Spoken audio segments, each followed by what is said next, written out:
All right, folks, welcome back to iBluairJgR. We're diving back into Final Fantasy XIV, and we're going to have another chat. Last time we were playing as the Dark Knight, and we were talking about skill bloat. This time we're playing as the Bard, and we're going to talk about the difficulty spectrum in Final Fantasy XIV's Endgame. And what we're going to do today is the Hallminster switch with the trust system. So we have Thancred, Alizé, and Alphino in our group. I have them all in my group because our hair is all pretty close to being the same color, and I think that's cool. I like being coordinated. So let's get into the dungeon. I've been level 80 for a very long time in FF14 Shadowbringers, and I've been thoroughly enjoying the majority of my time at level 80, but at this stage in the game, some of the cracks in the level 80 experience start to reveal themselves. And the main thing that I've been yearning for is challenge and difficult content to engage with. And your immediate thought right there is, Rob, if you want to be challenged in FF14's endgame, then do a Savage Raid. And my answer to that is no. Because I don't really like raiding in FF14. And I haven't enjoyed it for a very long time. And it's not just a Final Fantasy exclusive thing. I don't like raiding in general unless I am playing with a group of people I consider friends. And a while ago, I kind of made the decision that I'm not going to raid unless I'm doing it with people I enjoy spending several hours with. And in Final Fantasy XIV, I play the game predominantly solo. Now, I'm not trying to imply that the raiding community for FF14 is bad, and I'm sure you've had plenty of good experiences with raiding, but my experiences have been quite different, and just pretty much I don't want to deal with it ever again. So Savage raiding for me is kind of out of the question. But even if I didn't feel that way, I would still have some very similar I would have the same opinions about the way the difficulty spectrum lines up in Final Fantasy XIV. Now, in some regards, the difficulty spectrum is very good in the end game because if we look at the Savage Raids as an example, they represent the tippy top of the pyramid, the hardest possible content that you can engage with, and boy, oh boy, is it hard. Now, people who engage with raids all the time, they will argue, oh, this part is really easy and this part is harder than the other. But in general, going into that content, you're going to be challenged and the game is going to run you through the ringer. And it represents some of the best of the content that you can engage with. Right below that, we have Extreme Trials. And Extreme Trials are some of my favorite content in Final Fantasy XIV. As somebody that's been playing since 2.0 and even 1.0 a little bit, I have a lot of experience with the OG Extreme Trials, like Titan Extreme. Titan Extreme was some of the best experiences that I ever had in Final Fantasy XIV. It was to the point where people would start up party finders for Titan Extreme and they would grind at it for hours. And then eventually everybody would get tired and be like, man, I'm sorry, but I gotta go. And then the next day, the same set of people would get on at the same time. And it's like, are you ready to go again, dude? And it was this weird sense of camaraderie as everybody on the server tried to struggle to beat Titan Extreme. And to a very real degree, that happened with Titan hard mode as well. And it was such a fun time. And I've had similar experiences like that with Titania Extreme. I haven't done Innocence Extreme just because I just haven't really gotten around to it. But I want to because those fights are really well designed. They pose a challenge to all players involved. The healers got to struggle. The DPS got to do work. Everybody's got to put their best foot forward in that content. And it's great. Then a step below that, we have the normal mode raids. These don't have demanding DPS checks. I don't think they have DPS checks at all, so you can just kind of go for broke. If people keep dying, as long as someone's available to res, there is a chance for recovery, and that feels pretty cool. And I enjoy engaging with them on a week-to-week basis because the normal mode raids are part of the weekly reset content in Final Fantasy XIV, which is nice. The game has a cadence to it. It's a subscription-based game, so I expect a certain level of this is something you engage with once a week, and then the rewards you get are on a weekly cadence. So I get it. I get where it's coming from. Then, if we shift our attention to the smaller scale content in the game, namely dungeons, the difficulty spectrum breaks the frick down completely, because there is not really a difficulty spectrum for 4-man dungeon content. And that's always going to be something unfortunate. And this is something that I've thought about not just in FF14 Shadowbringers, but this is something that I've felt even in every previous expansion. There's just no way for a group of 4 players to engage with a challenge. Because the fact that a system like the trust system can exist is a soft testament to the fact that dungeons are really easy. Because you could realistically extend the trust system to level 80 dungeons, and the feel of them would be almost identical to what you have in leveling dungeons from level 70 to 80. And that's where I think we start to run into problems. Why is it that dungeons always have this same you can do it while you're sleepwalking feeling, even when you're engaging with level 80 quote endgame content, end quote? That feels like a missed opportunity to me, and it bothers me a little bit.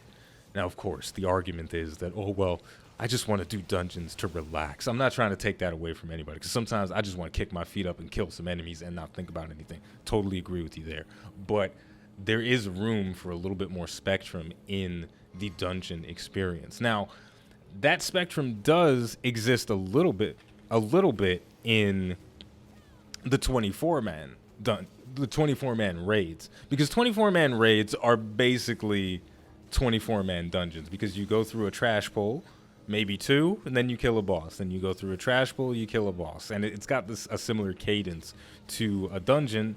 And they do present rather a more challenging experience for the player than a normal 4-man dungeon. So in that regard, I think there is something good going on. But what about the 4-player experience? What about that group of 4 buddies that want to go into a dungeon and want to be challenged? Where's the content for them? And the question is, though, how do you create a dungeon experience that is challenging enough that a skilled player is going to feel like they have to work, but it's not so difficult that it feels like communication is required on the same level of a raid? I think that's the biggest struggle that the developers are always trying to work with, because we see a little bit in the twinning dungeon at level 80 that the developers are trying to incorporate systems that force their players to Iron Jaws, there we go, that force their players to actively interact with the content in the game. There are interrupt mechanics spread all throughout the twinning dungeon, but they come very infrequently. So it feels almost like they were an afterthought. So my contention is that there should be a space in which players in a 4-man group can engage more with the full breadth of their kit, and that space doesn't really exist right now. And I'll always feel like that's kind of unfortunate, because there are a lot of cool aspects to Final Fantasy XIV that the developers maybe actively avoid not engaging with. Because I don't know if you know, why am I using my dots? I don't know if you know this, but all healers currently have the ability to cast sleep on a single target. It's the roll action repose. When have you ever seen a healer use repose for anything outside of doing a fate and you just randomly aggro a certain enemy and you want to put it to sleep so it doesn't maul you to death? When have you ever actively needed to engage with that as a mechanic? Another mechanic is Isuna. Every healer has the roll action that can cleanse their fellow player. When do you really need to use that in any of the content in the game? There are random pockets where it's like, oh, look, this guy put a debuff on me that I can cleanse. And sure, that's kind of cool when those moments come up, but they're so rare that it oftentimes feels like an afterthought, and the coder, it's like the developers were just sitting around and they were like, oh yeah, we can do that. That's a thing that we can do. And I wish that there were moments in the game where it felt like, okay, we're going to design this whole dungeon with Asuna in mind. We're going to design a whole strip of play space with sleep in mind, with repose, with rescue, just all these different aspects of the player kit. We're going to design large stretches of content with that in mind. Now, here's a good example of it. The gremlin right here, it's going to slow Thancred, I think. I think that's the enemy that does that.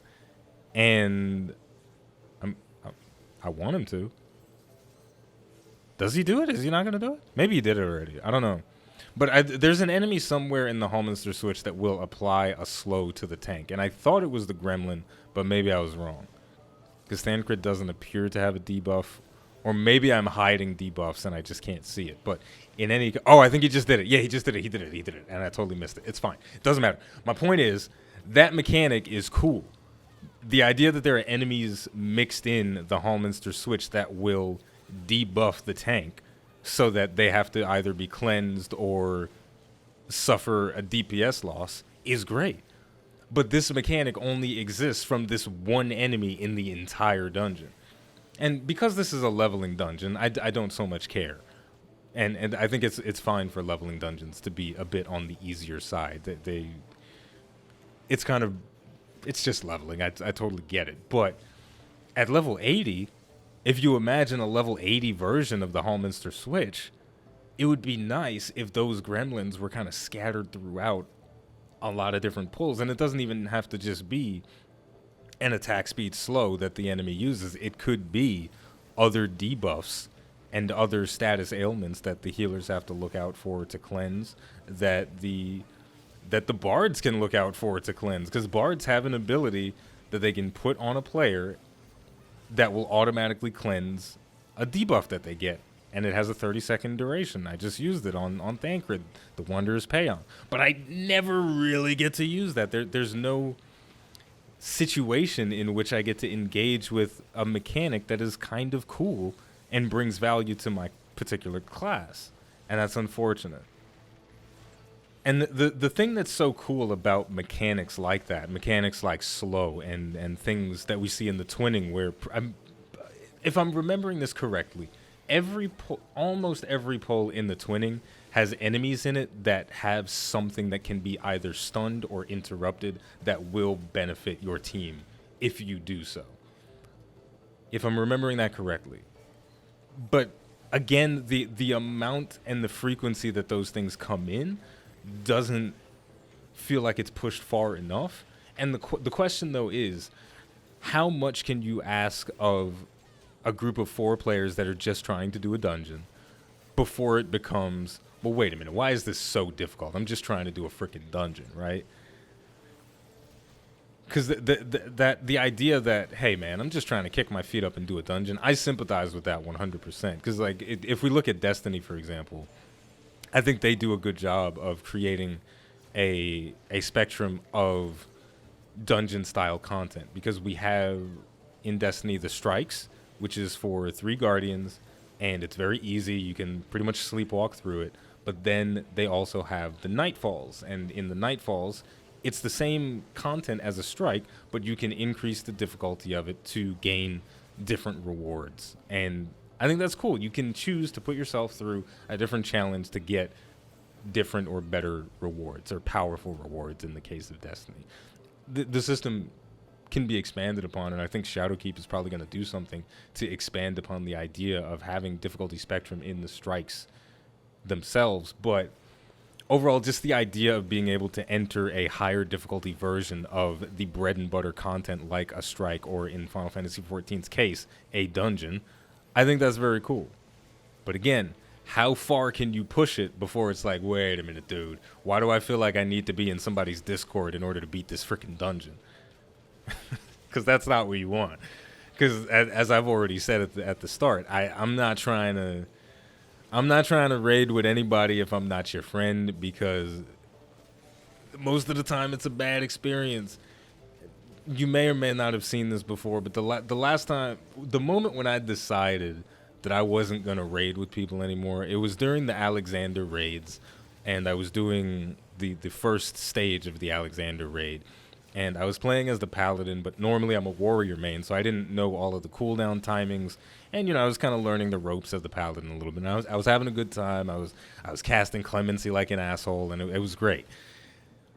And one time, my hallowed ground wasn't ready, and I didn't notice it, and I died, and I was like, oops, my bad. And one of the healers just started yelling. Well, she wasn't yelling, but she was getting an attitude with me, and I just kept saying, like, look, I told you, my bad. Why are you catching an attitude with me? And it was just this really annoying 5-minute exchange.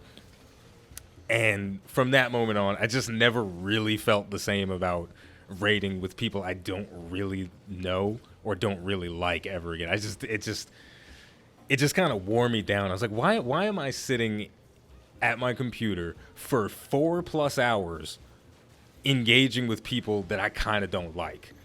You know what I mean? And so the idea of creating a dungeon that is so difficult that it would require me to go into a Discord is off-putting, because I don't want that, because then I would be like, ugh, now I got to group up with a bunch of people that I don't really care about. Press the wrong button on my Bard. Whoops. I'm playing super badly. Well, this is not news to anyone. I always play poorly when I do these things. I forgot to use Iron Jaws. Damn it! It's all falling apart. It's fine. But I think we already have the answer to that, though. I think that the solutions already exist in the game of how far can you push things before it gets too difficult. And I think what you do is you introduce mechanics that hurt but don't kill unless you let them get out of control. Kind of like the mechanics in a lot of dungeon bosses. This one is not the best example, but in the final boss in the Hallminster Switch, I think we see a really good example of a boss that will hurt you if you don't deal with his mechanics accordingly, but he won't kill you unless you're not paying attention. And if that philosophy was applied throughout a dungeon, through the trash pulls and the boss fights, this will hurt you, but it won't kill you unless you're not paying attention, then we'd start getting into this territory of like, okay, this is an expert dungeon. This is a true endgame dungeon, as opposed to what we have now with the level 80 dungeons. They're basically leveling dungeons that don't give experience. And I don't think that's a good look. I don't think that's a good look for endgame content. Like this mechanic right here, if I stack on top of Alphino right now, we're going to get hit twice in a row, I think. Yeah, I just got Alphino cleaved twice in a row by that mechanic. So that's something that you kind of have to keep your eyes out for, but we'll see that a little bit more in the final boss fight again, though. All right, so we're moving into a section right now of the Hallminster Switch that I think does a decent job of putting the player through the ringer a little bit. Right now, we're going to engage with 4 groups of enemies back to back, and there is no time for us to recover our MP. Now, when you're in the trust system, the healer Alphino doesn't have MP, but if you're in a normal group, your healer has MP, and you can kind of get the sensation that they're being taxed a little bit, and that they have to really pay attention to the usage of. Oh my gosh, I can't remember. There's a role action for casters that allows them to regenerate MP, and this set of pulls, it forces you a little bit more to pay attention to how much MP that you have, more than other pulls where you just get to organically recover between walking from one pack to the next. And I think this is something that could potentially exist in more dungeons, where you're kind of going through a gauntlet, a wave defense of enemies where they just keep coming at you, and you've got to manage your cooldowns. The healer's got to manage their MP and get put through a challenge. And then if you add on top of this more than just, I'll call them bullet sponge, but spongy enemies that just soak up damage, if you add mechanics that you have to interrupt, and like we were talking about before, enemies that apply debuffs that the healer has to cleanse, stuff for the tanks to interrupt, things for the range DPS to interrupt with head graze, stuff like that can potentially take what would be called, in my mind, an expert dungeon to a level of okay, we don't have to do any of this. We can still sleepwalk through it, but if we do, then it's going to be a lot harder on certain players. Like if there's a mechanic in my version of an expert dungeon that, let's say, it just puts an AoE poison on all members of the party, and that has to be cleansed. If you don't cleanse it, nobody will die, but what if it stacks up and the enemy does that attack multiple times in a row? Well, then all of a sudden, if you let that build up too fast, then people are just going to melt, and that's probably not good.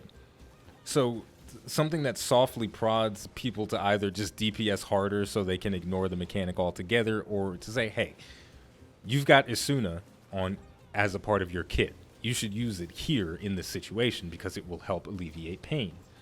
Mechanics like that are things that you don't need to learn in the same way that you need to learn the song and dance of a trial or a raid, but it's still something that can be learned and mastered just through seeing it, right? You like, again, I'll use Destiny as a comparison. The Menagerie is a piece of content that was introduced in the Season of Opulence, the most recent season, and it had a lot of, I guess I'll call them like puzzle-esque encounters where you have to do specific things in order to succeed and to satisfy mechanics. But the puzzles and the challenges that players have to go through are organically taught to the player in a way that it never feels like I don't know what I'm doing. Even when I'm doing it for the first time, things just kind of happen naturally. It's like you kill an enemy and he'll drop something on the floor that you can pick up, and when you pick that up, another thing lights up to denote that, oh, I have to put this thing in the basket. And then you just go through that. And then there are other challenges where it's like, oh, if we separate this way and if I do this here, this will make it easier for us going forward. Stuff like that could exist in Final Fantasy XIV's dungeons, especially at level 80, where the game is putting obstacles in front of you that it's like, hey, this is hard, but you can make it easier for yourself if you do X, Y, Z. Okay, so we're at the final boss of the Hallmister Switch, and like I said before, I think this boss is the perfect blending of challenge, but not so difficult that it's impossible for random. So let's kick his ass. Well, it's mostly me kicking his ass, and the NPCs are just along for the ride. So first up, he's using Scavenger's Daughter, which is just a generic AoE attack. So that's something that the healers have to heal back up. So Alphino, he's going to heal us up. Now he's using Head Crusher. That's a tank buster. Thancred's going to take a lot of damage. Boom. He got slapped in the face. Alphino's healing him up. He's adjusting. Now he's using Pendulum. He's going to dash over to Thancred, and then he's going to dash back to the center of the room. And that's going to do damage. That's something that the damage dealers have to space away from. Now chained down, Alizé is getting a mark on top of her head, and we need to break her out of this mark, or else she's going to get obliterated. Now, I could just let her get killed, but like that's obviously not what you want to do there. You obviously want to break her out of that mechanic, and then the boss will breathe light onto her face, or breathe light into the area. So all of these mechanics so far, they're not anything impossible to deal with. Now, right knockout, left knockout is fun. He raises up his arm, wham, punches one side. He's going to raise up his other arm and punch the other side. This is a mechanic where if you're not paying attention to what the cast bar is telling you and what the animation of the boss is telling you, you're not going to have enough time to dodge out of the mechanic. And I think you even get a debuff if you get flipped. I think you get a damage vulnerability stack or something. I don't get flipped by that very often. I'll get flipped just to see. Why am I shooting my dots? I should be using Iron Jaws.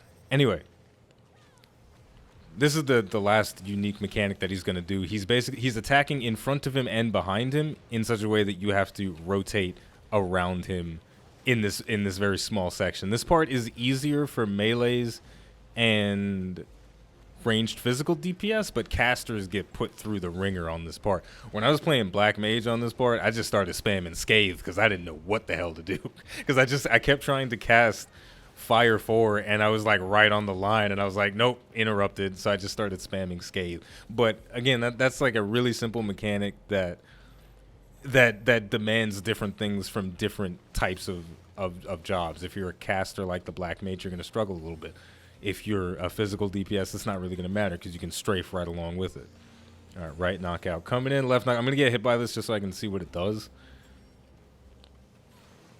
Vulnerability stack. And he's going to put me down in chain down. Okay, so yeah, it's a relatively punishing mechanic. If I were going to make a hard mode for this, it would also give you damage down that's maybe cleansable. So if you get punched in the face, the healers have to interact with it from healing you, but they also have to Isuna you as well to give them a little bit of extra to consider.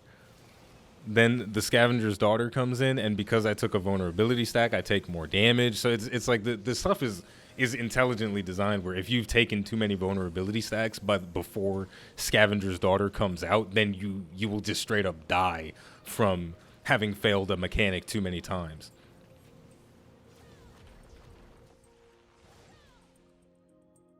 All right, and there we go. We killed the guy, and that was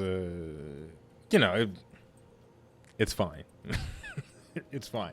But this boss right here, though, is the highlight of this dungeon because it does ask the player to do things. And to wrap things up, though, I think the difficulty spectrum in the 8-man content in Final Fantasy XIV is fantastic. But in the dungeon side of things, in the 4-man content, the spectrum is basically non-existent. We have the normal mode raids at the bottom. That's not easy, but it's not hard either. Then in the middle, we have the extreme trials. Those are challenging, but doable by a group of randoms, especially in the party finder. People can get together and work out how to do that within a couple of hours for the most part. And then at the top of the pyramid, we have the hardest of the hard, the savage mode raids. That's the stuff where it is beneficial for you to have a group of people that you go in with consistently. You learn and you grow together as a team and try to master that. But then when we turn our attention to the dungeons, there really isn't a difficulty spectrum. Now, like I said before, the 24-man raids feel more like 24-man dungeons, and that does create a spectrum when those come out. So if you're looking for an easy mode dungeon, you go for the level 80 ones. But if you want something harder, then you can go for the 24-man. But that it's not a true one-to-one comparison. So what we have is the leveling dungeons from level 71 to 79 being the exact same difficulty as the level 80 dungeons, which on its own is not entirely bad, but I think there should be a version of these level 80 dungeons that get titled expert dungeons, where you throw in more interruptible mechanics. You throw in a reason for skills like the Wanderer's Paean, Isuna. You throw in a reason for all players involved to concern themselves with actions like head graze and stun, leg sweep, or whatever it is. All players involved should be thinking about the mechanics that they have to alleviate pain from themselves. Like mechanics that exist in the twinning, I think, are the perfect example of this, but they could still be pushed a little bit farther to really demand from the player, like, yo, pay attention. Don't sleepwalk through this. Because if you do, you're going to get hurt. You're not going to die, but you'll get hurt. And if you're really not paying attention, then you're going to die. But yeah, I just think that there needs to be a little bit more of that mechanical pain in an expert-style dungeon to demand something of the player, to take them to task. Because I don't think it's true that the only players that play Final Fantasy XIV that want a challenge do savage raids. I think there are players that engage with Final Fantasy XIV that mostly do dungeons and primals and normal mode raids that would also appreciate a bit of content in the game that says, hey, use these skills, challenge yourself, push yourself, but it's not as hard as a savage raid. So you don't need to be in Discord with people. And there we go. That's going to do it for the chat for today. There is more Final Fantasy XIV content coming later this week. It's going to be a job overview, but I'm not going to tell you which one it is. You'll have to wait and find out. There's also going to be content from different games coming to the channel in the coming weeks and months. So if you're interested in Destiny 2, potentially Borderlands, and maybe even Call of Duty Modern Warfare, keep your eyes open because that stuff is going to come to the channel in addition to the Final Fantasy content that you are currently engaging with. One last thing before we wrap up, I want to give a special shout out to all of my patrons. You guys are super awesome for providing additional support to the channel, and I want to make sure that you guys know how awesome you are. With that said, if anyone else out there would like to provide more support to the channel than you already do just by watching, liking, subscribing, and commenting, you can head over to patreon.com/iBluairJgR to become a patron. As always, the name of the game is Final Fantasy XIV, the name of the channel is iBluairJgR. Thank you for watching, and I'll see you next time.